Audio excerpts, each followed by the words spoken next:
Jožo, čo si myslíš, že keď Brazílčania hovoria, že cestuješ v majonéze? Majonéze?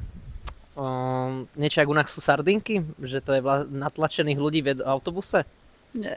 Škoda. Čo si myslíš, keď Brazílčan povie, že boli ma lákeť? Že na niečo silno myslí. Nie. Jožko, čo to v Brazílii znamená, keď niekto zaplatí kačicu?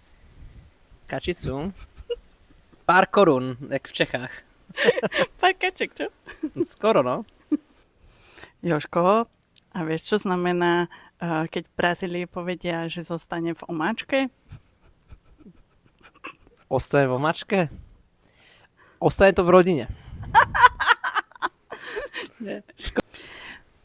V Brazílii hovoria, že kakám a kráčam. Čo myslíš, čo to znamená? Kakám a kráčam?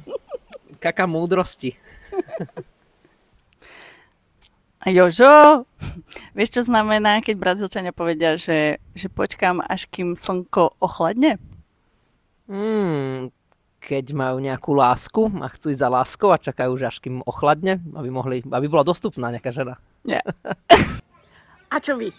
Uhadli ste správny význam týchto fráz?